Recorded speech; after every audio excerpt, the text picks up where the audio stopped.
chapter 3 to 10 and 4 to 11. God saw that they had done, that they had turned away from their evil lives. He did change his mind about them. What he said he would do to them, he didn't do. Jonah was furious. He lost his temper. He yelled at God. God, I knew it. When I was back home, I knew this was going to happen. That's why I ran off to Tarshish. I knew you were sheer grace and mercy, not easily angered, rich in love, and ready at the drop of a hat to turn your plans of punishment into a program of forgiveness. So, God, if you won't kill them, kill me. I'm better off dead. God said, what do you have to be angry about? But Jonah just left. He went out of the city to the east and sat down in a sulk. He put together a makeshift shelter of leafy branches and sat there in the shade to see what would happen to the city. God arranged for a broadleaf tree to spring up. It grew over Jonah to cool him off and get him out of his angry sulk. Jonah was pleased and enjoyed the shade. Life was looking up. But then God sent a worm. By dawn of the next day, the worm had bored into the shade tree and it withered away. The sun came up and God sent a hot, blistering wind from the east. The sun beat down on Jonah's head and he started to faint. He prayed to die. I'm better off dead. Then God said to Jonah, what right do you have to get angry with this shade tree? Jonah said, plenty of right. It's made me angry enough to die. God said, what's this? How is it that you can change your feelings from pleasure to anger overnight about a mere shade tree that you did nothing to get? You neither planted nor watered it. It grew up one night and died the next. So, why can't I likewise change that I feel about Nineveh? From anger to pleasure, this big city of more than 120,000 childlike people who don't yet know right from wrong, to say nothing of all the innocent animals.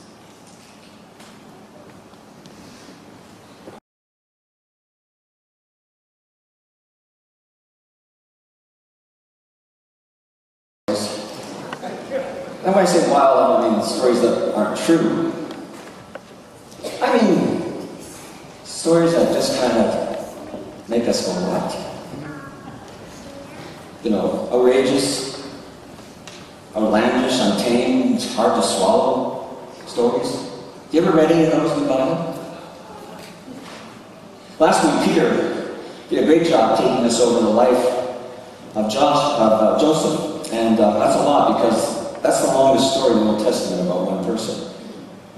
And you covered a lot of territory, Peter. That's the longest and one of the wildest stories in the Bible. And I'm sure you found that as Peter was leading us through the events in Joseph's life and the life of his family. So many unexpected twists and turns. It made you dizzy, not knowing what was happening next. Well, today's story is one of the shortest in the Bible. It would take you less than 10 minutes to read it, the whole story. And we just heard the last part of it today. It's truly wild. I mean, what do you make of this? You know, most of us grew up knowing the tale of Jonah and the big fish, right? The great whale. We think it was a whale, it's a fish. And it can remain sort of an entertaining, if not strange, children's story from the past. The story of the pouting, petulant prophet who holds a continual pity party for himself. It's kind of pathetic and sad, really. And every scene is woven intentionally with humor. Humor. It's supposed to make you laugh, at least smile. Well, some people like to debate. Do you think that really happened back then? Do you think that this story is really true, the way it's written? think it's important to take it literally, or to take it as true, literally true, in order to discover the truth within it, which is where the truth always is, because the truth of any of the stories in the Bible is what its message is for you and me. You see, that's the truth.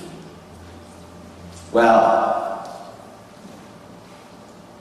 I think Jonah is a parable, an ancient parable, much the same as Jesus used in his teachings, when he talked about sowers and seeds and landowners and birds and other things.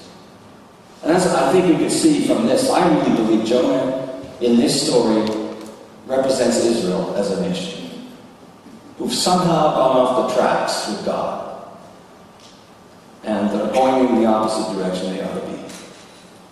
I think it's a way of God reawakening them to their mission, to their calling as a nation through this story.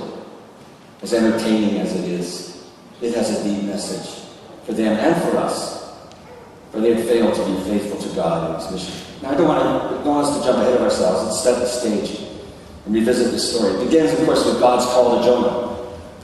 And God says to Jonah, go to that evil country, go to that place, that city Nineveh in Assyria. These were the sworn arch enemies of Israel, who in time would overrun the country and take them into bondage.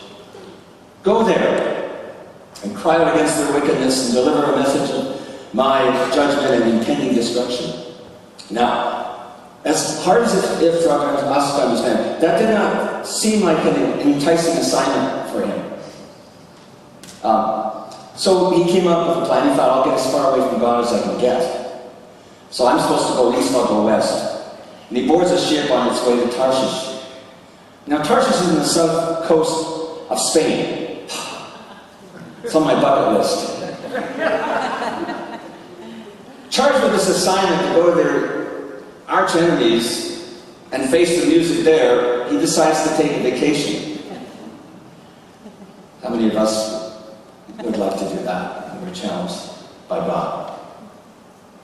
He's confronted with a clear call of God, he makes a hasty retreat. And the truth, friends, is this, that we can relate to that, his reaction, because more often than not, God calls us to do things that are hard, to do things that are contrary to our natural inclination and preference. I remember when Jesus told Peter not to worry about the other disciples, but he said to him, just worry about you. When you grow older, you're going to be led somewhere you don't want to go. Oh boy. God's call can be hard, friends, demanding. Take us out of our comfort areas. It was over 40 years ago that I received a clear call from God to enter ministry. And my first inclination was to run, don't walk.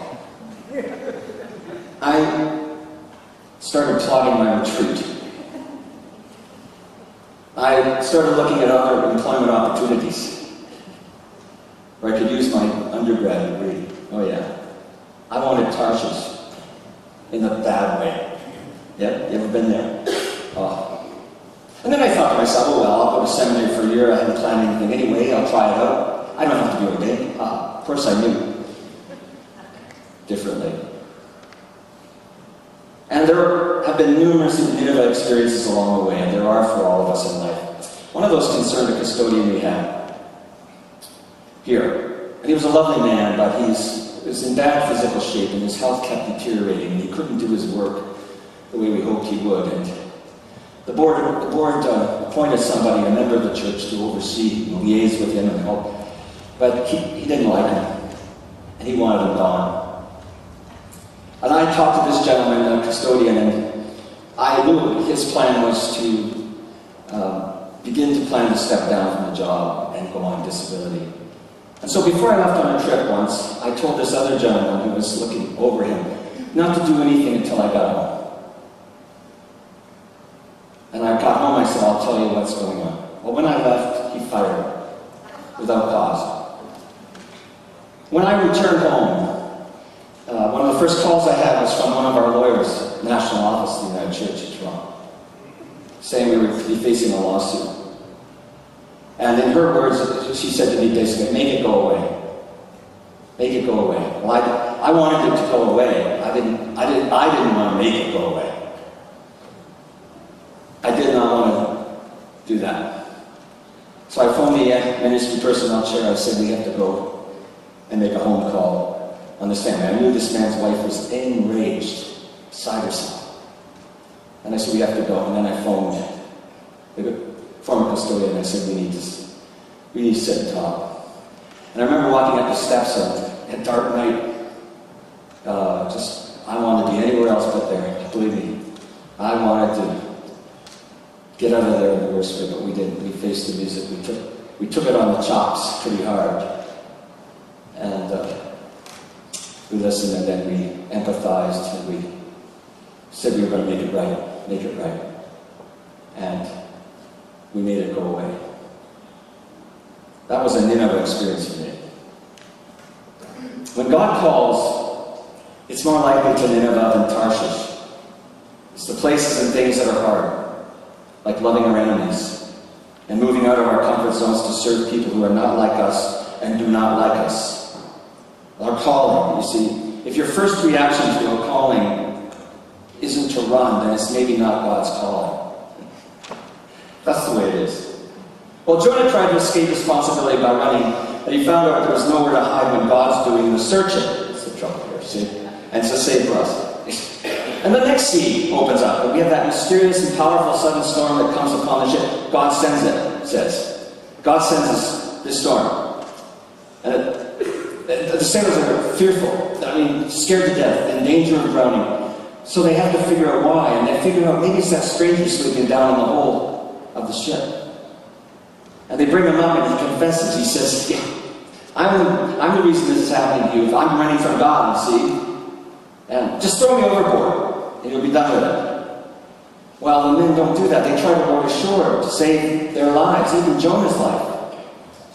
And unable to get to shore, they pray. And who do they pray to? They pray to Jonah's God. Jonah never prays once. These pagans pray to Jonah's God. But after a while, nothing happens, so they throw him overboard. I don't know why he waited to be thrown overboard. Why didn't he just jump? That makes no sense at all. He couldn't walk. Well, he hits the water and begins to go under. And he'd rather drown than sea, to be honest, than go to Nineveh. It's that bad. Now here's the most familiar part of the story. As he slips beneath the waves, God rescues him, shows him mercy, in the form of a large fish that swallows him whole. And there he is cooling his heels in the stinky darkness of a fish's stomach. It gives you pause for thought, doesn't it? It's a reflection on my life. It's really not going in a really great direction. Well, God got his attention, and he repents, and then he does the most beautiful prayer of praise and thanksgiving to God for his mercies in snatching him from the jaws of death. And God, sensing that he's prepared to re-engage the mission, has the fish barf him out on the beach in the form of gastrointestinal grace. Hallelujah. And what a sight he must have been, covered in seaweed and fish remnants and bleached by the acid in the abdomen of that fish. Can you imagine him coming to your house? Goodness. Sunday school teacher was telling the story of Jonah to her young students, and at the end she said, what lesson did you learn from the story? The little boy put his hand up and he says, I know, man, you can't keep a good man down.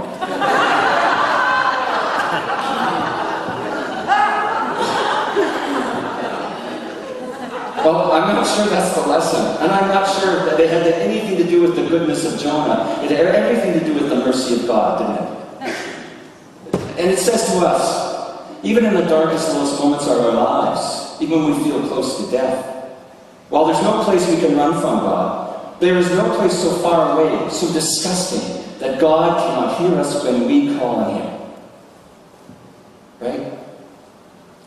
Have you ever seen Jonah, the VeggieTales edition? Anybody seen VeggieTales, Jonah? You haven't, Roy? Have you? Oh, yeah. Oh. You hadn't seen it. It's not worth seeing. Well, in the VeggieTales rendition of Jonah, which is hysterical, by the way, it's great. And there he is in the whale. He's in the whale's belly, and it's full of all kinds of debris and stuff, right? But suddenly it becomes like a nightclub ballroom, and this choir materializes in a band, and they start singing this song called "God is the God of Second Chances." God is the God of second chances, right? And so he is, and so Jonah comes to know that. We may try to run, we may try to skirt God's calling and will, and God mercifully nudges us, compassionately prods us to get back on track. There's always a second chance, and so the next scene. Now this is the less familiar part of the story. It's part of not everybody reads or knows. He goes to Nineveh, this great city. Huge. Took 3 days to walk across it. Now, there really was never a city that big, literally. But it's huge, and there's so many people. And he gives the message that you guys got 40 days to get ready for your demise. And he's emboldened by the mercy God has shown him. But he declares there's no mercy for any of the citizens of this great place. And then an unbelievably surprising thing happens. He preaches this one message which has nothing to do with grace or mercy. All bad news, and they believed it. They believed it. Every single last person in that city, from the king to the local dog catcher. Everyone believes this message, just like that. And not only do they believe, they repent. Everyone. They cover themselves and they put ashes over them and they declare a fast and that they're going to change their ways. It is the greatest, most successful evangelistic crusade in the history of the world. You think Jonah would be ecstatic with results like that, wouldn't you? But no. He's incensed. He's livid. He loses it. He yells at God. That's the most beautiful part I love of this whole book. Yeah, I knew it. I had you pinned back at home. I know what kind of God you are. You're not fair. You're not in your judgment. Oh no. You just pretend to that. You're sheer mercy and grace. Not easily angered. Not like Jonah. You're rich in love and ready to, at the drop of a hat, to turn from the plans of punishment and the program of forgiveness. You can't be trusted. You are unreliable. We're done. And again, he says, take my life. Oh, man. The Jonah Syndrome. Right from the start, he suspected God was subversively into mercy and inclusive love, and he wants nothing to do with that. Just like Israel appeared. Just as we can appear at times. And he's angry at the perceived unfairness of it all. He cannot control God or the outcome he wants to, and so he throws a full-blown fit. Now the parallel to this story of Jonah is in our gospel lesson for this morning. It's Matthew chapter 20. And that's the parable of the owner of the vineyard who hires the workers to go work in his field at different times of the day. And some work 12 hours, some work 1 hour, but they all get paid the same. Remember that story? They all get paid the same. And the guys that work all day long what are they? That's right. I won't say that in the rain, but that's what they were. They're angry. They're livid. They go to the owner and they're yelling at him, just like Jonah and God. They say, that's not fair. And the guy basically says, who are you to tell me what's fair? I'm not fair, but I'm merciful. Wow. God's not fair. No, God chooses mercy, not fairness. And then we come to the final climactic scene, and that's where I want to end. Jonah flees Nineveh. He goes out of the town, he sits down to sulk, but it says something else if you heard when Vivian was reading. It says this guy is insufferable, unbelievable. It says he also went out to see what would happen to the city. Now he's been told what's going to happen to the city. He's seen God show mercy, not only to him, but to the whole citizenship of that place.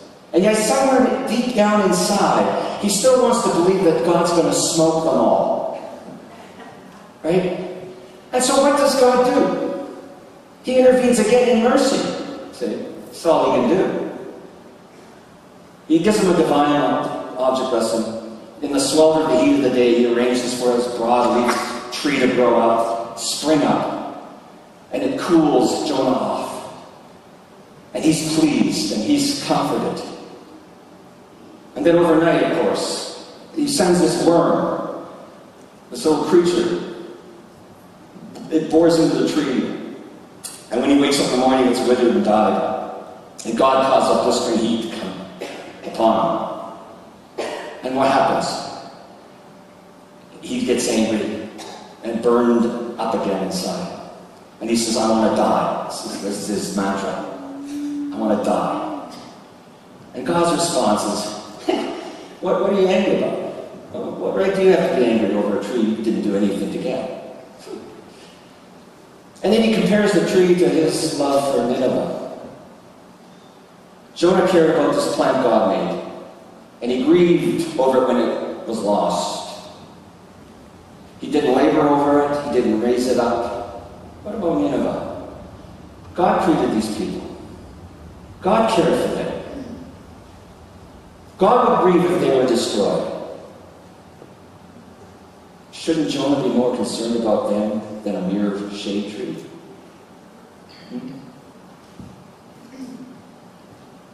Shouldn't he show them mercy when God is showing him mercy? And it ends with this question. The story's not resolved. We don't know what happened.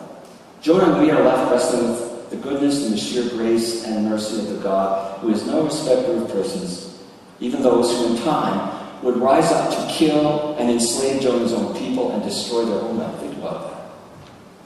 Do they deserve mercy? Do they deserve to be saved? Question. Right now in the Middle East, there's war. And the latest has risen up in Syria, Iraq, with ISIS. Going through villages, killing people, beheading aid workers. Hundreds of Canadians are part of them. Does God care about them?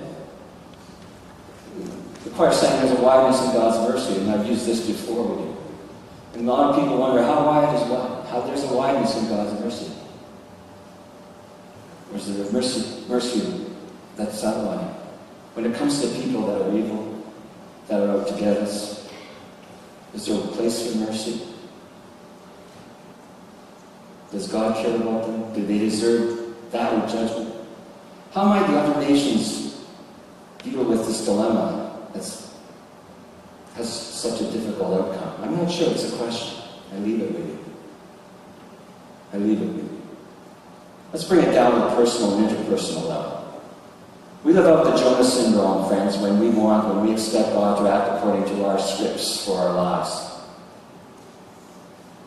A God who acts fairly according to our definition of understanding.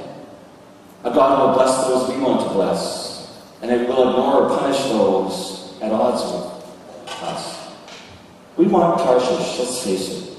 We want coolness and the comfort of a shade tree. We never want Nineveh. If it means showing mercy, extending grace to those who don't deserve it, that's what grace is, by the way. The Ninevehs in our lives are the places and people who are lost, confused, alone, angry, maybe towards us, who need the mercy most. As one commentator said about this book, this has to be the greatest block to the spiritual health in our churches today. Truly, if we can know deep in our hearts that God is slow to anger and abounding in love, and still resent the way God's nature causes God to act, how can we in any way be disciples? Just a question. Let's pray. God, this is a weird little story, and we'd rather leave it as a children's tale. And then as we've grown up, we can be done with it. It's a story for us, your people, today. It's a story for the church. Because we, in many ways, have acted like Jonah. We know what's right. We know what you require of us. To do justice, to act with mercy, to walk humbly with you. Yet we'd rather seek the pleasure and ease of spectators and doing life for joy, trying to retreat, trying to evade what we know we should do. There's no blessing for him there, but you have to continue in mercy towards him, as you have to. And even when we've blown it, we've heard your call or your voice, or we've known to do something we didn't do, you don't burn in anger against us. You give us another shot at it. So Lord, all around us are Ninevites and places that are like Nineveh. And we might think they're evil, and those people are so different from us, and they don't even like us, and they may want to harm us. But we have no option but to take the message of your love and mercy and grace in Jesus Christ there. So may we seek those places out this week. They may not seem like big ones, but there are those places that you will set before us. Make us faithful, God. Strengthen us by your Holy Spirit for that. And we may see people's hearts and lives transformed and turn towards you. And put our agendas aside and our pity party feelings aside. Get on with the bigger things of your kingdom. We ask you in your name. Amen. We're glad you've been here this morning with us.